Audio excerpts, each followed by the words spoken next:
So hello students, welcome to Kaushal IAS, है ना। Welcome to our daily current affair session beyond headlines, जहां मैं आपके लिए रोज कुछ इंपॉर्टेंट टॉपिक्स लेके आता हूं from various newspaper, the Hindu, the Indian express and times of India. तो बच्चों, जैसा आपको पता है, ओपीएससी 27 जो प्रीलिम्स है 27 अक्टूबर ने उन्होंने डेट निकाल रखा है, शेड्यूल भी निकल रखा है। तो मेरे जो कुछ वीडियोस मैंने जो डाल रखा है सितंबर अक्टूबर करंट अफेयर्स का, ठीक है, उसको आप डिटेल में देखिए। वो आपको इस बार प्रीलिम्स में करंट अफेयर पर्सपेक्टिव में बहुत सारे क्वेश्चन उस वीडियो से आ सकता है, ठीक है। तो मेरा एक रिक्वेस्ट है आप लोग से, प्लीज़ आप जाके देखिए। मैं सितंबर और अक्टूबर का पूरा जो है वो, ना कि सितंबर अक्टूबर का सिर्फ करंट अफेयर्स नहीं है, वो पूरा लास्ट 6 मंथ का एक क्यूमुलेटिव पैकेज आपको मिल जाएगा। और सारे टॉपिक के बाद मैं एक एक क्वेश्चन डाल रखा हूँ उसमें, उसको भी आप देखिए तो जरूर आपका हेल्प करेगा इस बार प्रीलिम्स को क्रैक करने का। मैं इस तरीके से अपना टॉपिक को डिज़ाइन करता हूँ, ना कि करंट अफेयर सिर्फ कवर होता है, बट उसके पीछे जो भी उसका हिस्टोरिकल बैकग्राउंड है या स्टैटिक पोर्शन है वो भी मैं अच्छे से दे रखा हूँ अपने पीडीएफ में। ये सब का जो पीडीएफ आपको कंप्लीटली मिल जाएगा, मैं अपने डिस्क्रिप्शन बॉक्स में डाल दूंगा इसका लिंक। तो उस लिंक हो, हमारा टेलीग्राम ग्रुप है, ओपन ग्रुप है, उसमें आप जाके कंप्लीट जो पीडीएफ है उसका आप डाउनलोड करके आप रेफर कर सकते हैं अपने घर पे, ठीक है। तो आज जो टॉपिक है हम उस पर डिटेल में ब्रीफली डिस्कस करते हैं, और उसके बाद मैंने क्वेश्चन दे रखा है जिसको आप देखेंगे पॉज करके और सॉल्व करके जरूर कमेंट बॉक्स पे आंसर करिए, मैं डेफिनेटली उसका रिप्लाई करूंगा। आते हैं कुछ आज टॉपिक में। पहला देखिए क्या टॉपिक है, section 6 of the citizenship act, NGT, NBFC, human development index and SDG goal. तो आज का जो सेशन है बहुत इंपॉर्टेंट है बच्चों, इससे बहुत ही बार क्वेश्चन आ रखा है आपके प्रीलिम्स में, चाहे ओपीएससी हो या यूपीएससी हो। तो एक एक करके हम आगे देखते हैं। उससे पहले एक स्मॉल अनाउंसमेंट है, हमारा 21 अक्टूबर से एक बैच स्टार्ट हो रहा है, ठीक है, कौशल आईएएस में, जहाँ पे हम prelims, mains, optional, interview guidance, study material, 1-to-1 mentorship सब कुछ हम प्रोवाइड करते हैं। ऑनलाइन क्लासरूम है, डिजिटल क्लासरूम हमारा, लाइब्रेरी फैसिलिटी है, ठीक है। तो ये सारे कोर्स आपको एक लिमिटेड पैकेज में मिल जाता है। इस नंबर पे दिए कॉन्टैक्ट करिए आप, ठीक है, आप रजिस्टर करिए, कॉल करिए और अपना सीट बुक करिए, जो 21 अक्टूबर से स्टार्ट होने वाला है। और कॉलेज स्टूडेंट्स और जो वर्किंग प्रोफेशनल है उनके लिए हम स्पेशल बैच रन करेंगे 21 अक्टूबर से, ठीक है। तो मन में ये बात आप ध्यान रखिए, ठीक है। तो आगे चल के जल्दी से जल्दी रजिस्टर करिए, ठीक है। और जो भी इसका जो फैसिलिटी जो हम प्रोवाइड कर रहे हैं वन ऑफ द बेस्ट है आपका उड़ीसा में, इससे अच्छा आप कहीं नहीं मिल पाएगा, ये मेरा गारंटी है आप लोग के सामने, ठीक है। तो आगे बढ़ते हैं। टॉपिक जो पहला टॉपिक है section 6 of the citizenship act. तो ये जो है आपका सिटीजनशिप एक्ट ना बहुत पुराना चल रहा है, 3-4 महीने से न्यूज़ में आ रहा है, because of one problem, that is infiltration. Immigrants Bangladesh है, पाकिस्तान से है, अफगानिस्तान से है ना, क्या इमिग्रेंट्स बहुत इंडिया में आ रहे हैं। तो ये जो सेक्शन 6 से है ना, ये बहुत ही इंपॉर्टेंट आर्टिकल बोल सकते हैं, सेक्शन है आपका सिटीजनशिप एक्ट में, जो बोलता है कि आसाम से जो भी 1971 से पहले इंडिया में आ रखे हैं, not from Assam sorry, Bangladesh से जो भी 1971 से पहले इंडिया में आ रखे हैं वो लोग कंसीडर हो सकते हैं सिटीजनशिप के लिए, ठीक है बच्चों।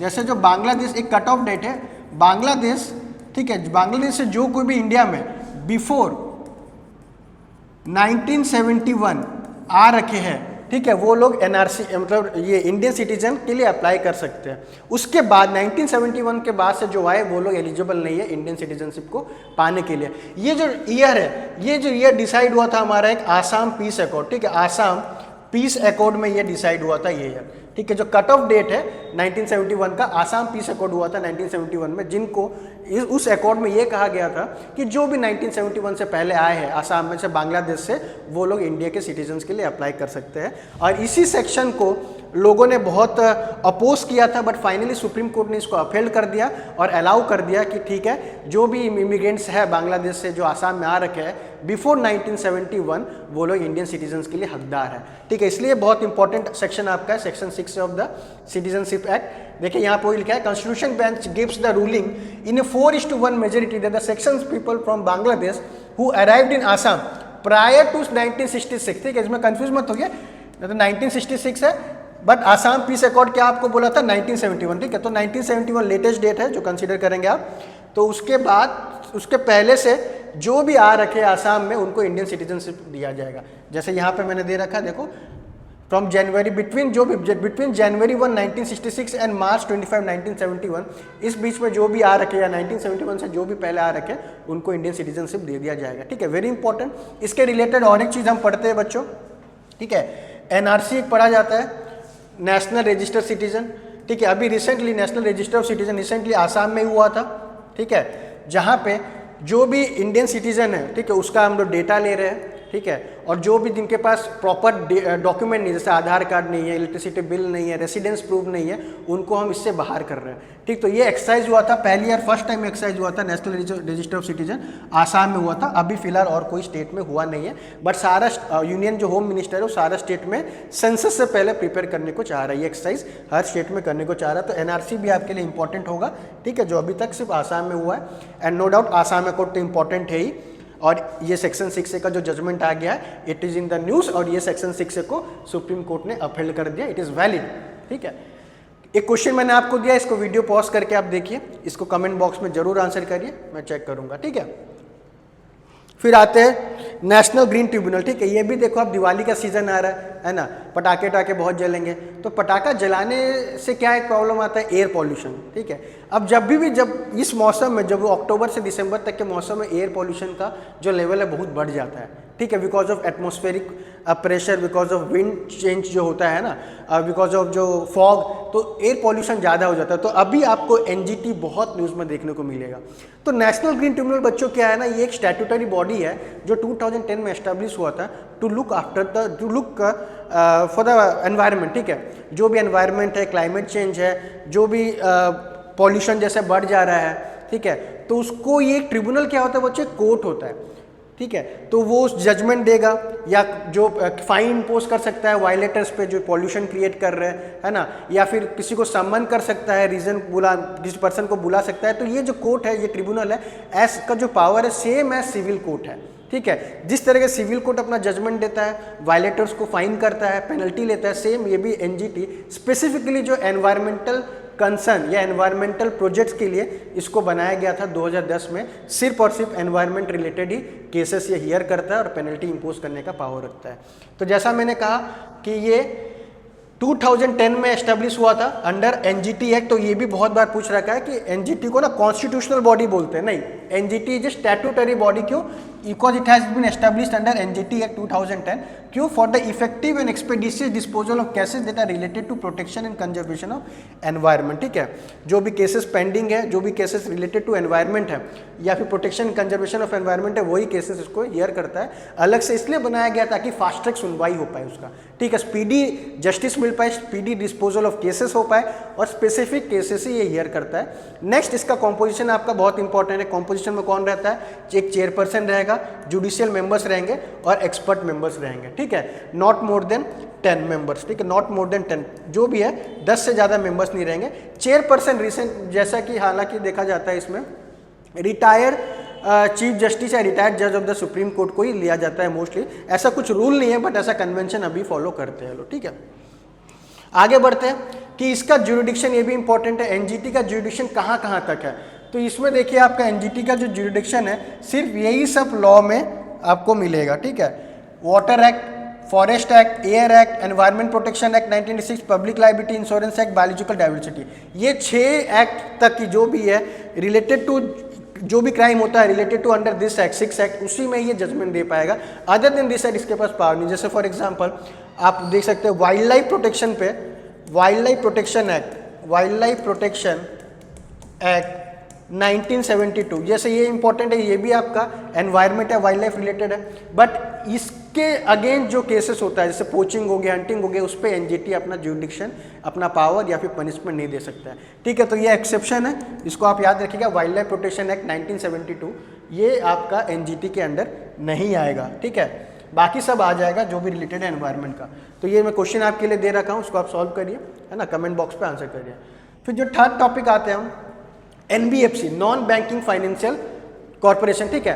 तो बैंक और एनबीएफसी में कुछ डिफरेंस होता है बच्चों, ठीक है। नॉन बैंकिंग फाइनेंशियल कॉर्पोरेशन क्या है? एक कंपनी है, एक टाइप ऑफ प्राइवेट कंपनी जो बैंक रिलेटेड एक्टिविटी करता है। जिस तरीके से बैंक हमें लोन देता है, ठीक है, बैंक और भी बैंकिंग सर्विसेज प्रोवाइड करता है, जैसे डिमांड डिपॉजिट लिया, टाइम डिपॉजिट लिया, सेम एनबीएफसी भी वैसा ही करता है, बट कुछ डिफरेंस है।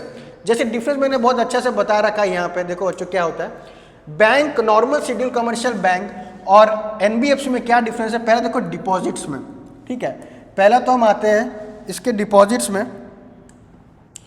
तो जो बैंक है ना वो डिमांड डिपॉजिट एक्सेप्ट करता है, यहाँ कैनॉट और NBFC they can not accept demand deposit, ठीक है, यहाँ पे डिमांड डिपॉजिट है, एनबीएफसी सिर्फ टाइम डिपॉजिट एक्सेप्ट करता है, ठीक है। और बैंक क्या करता है, दोनों demand deposit plus time deposit, दोनों डिपॉजिट ये बैंक एक्सेप्ट करता है। एनबीएफसी क्या डिपॉजिट एक्सेप्ट करेगा, ओनली टाइम डिपॉजिट, जैसे रिकरिंग डिपॉजिट हुआ, फिक्स डिपॉजिट हुआ, यही सब डिपॉजिट कर, डिमांड डिपॉजिट एनबीएफसी नहीं करेगा, very important.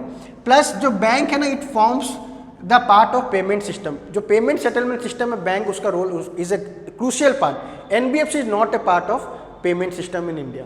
Check, bank cheque draw, bank में आप चेक ड्रॉ कर सकते हैं, एनबीएफसी में आपको चेक इशू नहीं होगा। इंश्योरेंस, जो बैंक में जो आप डिपॉजिट करते हैं एसबीआई एचडीएफसी में, उनमें 5 लाख रुपए आपका डिपॉजिट इंश्योर्ड रहता है, एनबीएफसी में उसमें इंश्योर्ड नहीं रहेगा आपका, ठीक है। तो ये स्टैट्यूटरी रेशियो, कुछ रेशियो जैसे बैंक मेंटेन करता है, एसएलआर हो गया, सीआरआर हो गया, कार रेशियो होगा, वो बैंक मेंटेन करेगा, बट एनबीएफसी के लिए कुछ मेंटेन नहीं है। रेगुलेशन, जो बैंक है सारा बैंकिंग रेगुलेशन एक्ट 1949 से रेगुलेटेड होता है, और but NBFC as a company है, ये कंपनी 1956 कंपनीज एक्ट 1956 से रेगुलेशन होता है। इसमें कुछ एग्जांपल है, जैसे एचडीएफसी, कोटक, आईसीआईसीआई, ये सब नॉर्मल बैंक के अंदर आते हैं। बजाज फाइनेंस, मुथूट, उज्जीवन, ये सब एनबीएफसी के अंदर आते हैं, ठीक है। तो डिफरेंस आपका मेनली होता है डिपॉजिट्स में। बैंक आपका बोथ डिमांड डिपॉजिट और टाइम डिपॉजिट एक्सेप्ट करता है, एनबीएफसी सिर्फ और सिर्फ आपका टाइम डिपॉजिट एक्सेप्ट करेगा और डिमांड डिपॉजिट एक्सेप्ट नहीं करेगा। प्लस एनबीएफसी में आप चेक नहीं ड्रॉ कर सकते, एनबीएफसी में आप डिमांड ड्राफ्ट नहीं बना सकते, एनबीएफसी को कोई जरूरत नहीं है रिजर्व रेशियो मेंटेन करने का, एनबीएफसी में जो आप पैसा रखते हो वो इंश्योर्ड नहीं है, बल्कि बैंक में ये सब फैसिलिटीज आपको मिलता है, ठीक है।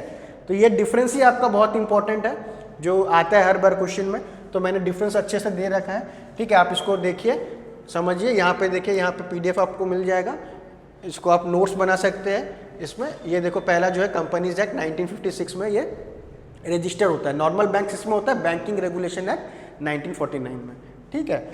फिर आगे बढ़ते हैं, एक क्वेश्चन मैंने दे रखा है, इसको आप सॉल्व करिए, कमेंट करिए आंसर बॉक्स, कमेंट बॉक्स में। फिर एक आता है एचडीआई, ठीक है, ह्यूमन डेवलपमेंट इंडेक्स।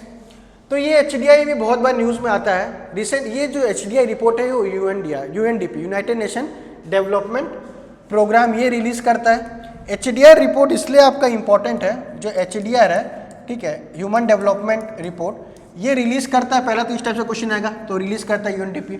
इसमें जो 3 पैरामीटर कंसीडर होता है, जो पहला पैरामीटर क्या है, लाइफ, हेल्दी लाइफ, ठीक है। फिर दूसरा जो पैरामीटर देखिए इसमें स्कूलिंग, और तीसरा जो पैरामीटर वो है स्टैंडर्ड ऑफ लिविंग। तो ये 3 पैरामीटर है जो यूएनडीपी सारे कंट्रीज में मेजर करता है, उसके अकॉर्डिंग रैंक देता है।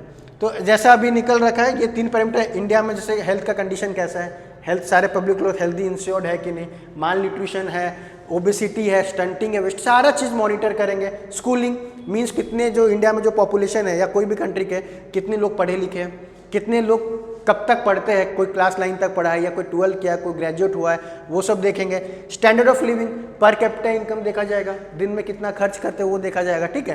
तो ये सब मॉनिटर करके एक रिपोर्ट बाहर करता है, जिसमें पता चला इंडिया का रैंकिंग बाकी सब देशों से, ये जो है बाकी जो छोटे मोटे देशों से ही बहुत ख़राब है, ठीक है।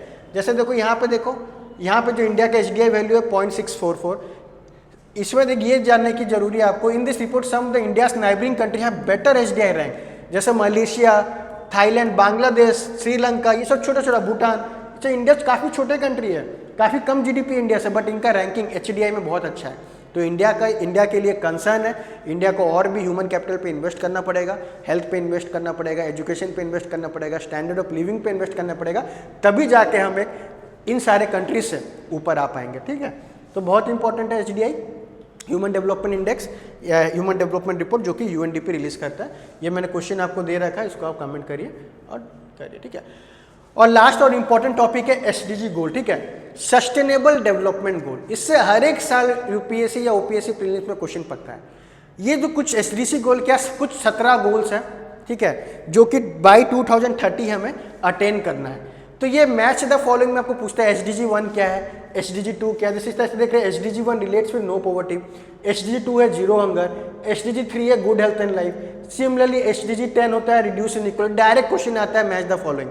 और ये एसडीजी जो सब है ना, आप अपने मेंस आंसर में भी लिख सकते हैं। सपोज कुछ पॉवर्टी पे क्वेश्चन आया, एसडीजी 1 कोट कर देंगे आप। कुछ वुमेन एम्पावरमेंट पे क्वेश्चन आया तो SDG 10 आप कोट कर सकते हो, रिड्यूस इनइक्वलिटी, ठीक है। तो बहुत इंपॉर्टेंट है, अगर डायरेक्ट क्वेश्चन आएगा तो मैच द फॉलोइंग में आएगा। तो जैसा क्या है, ये कुछ 17 गोल्स है जो UN, it is a group of 17 goals with 169 target जो यूएन ने सेट कर रखा है, सारे कंट्रीज को अचीव करना है बाय द ईयर 2030, ठीक है। तो इंडिया भी बहुत पीछे है इसमें, अभी बहुत सारे गोल जो है उसके हम हाफ टारगेट तक भी नहीं पहुंचे। कोशिश जारी है, बट फिर भी बहुत कुछ वर्क करना है ताकि ये जो सस्टेनेबल डेवलपमेंट गोल है, जितना भी 17 गोल्स है, उसको अचीव कर पाए, ठीक है। तो very important sustainable development goal हर साल आता है ओपीएससी के प्रीलिम्स में, इस बार भी डेफिनेटली आएगा, ठीक है। इस पर मैंने क्वेश्चन बना रखा है, आप वीडियो पॉज करके इसको सॉल्व कर सकते हैं, ठीक है। तो कल मैं आपके साथ फिर आऊँगा बच्चों, ठीक है। अगर आपको ये वीडियो अच्छा लगा हो, प्लीज़ सब्सक्राइब, लाइक करिए, अपने फ्रेंड्स के साथ शेयर करिए। कल फिर आपसे मुलाकात होगी कुछ इंपॉर्टेंट टॉपिक से फ्रॉम वेरियस न्यूज़पेपर, ठीक है। Thank you so much.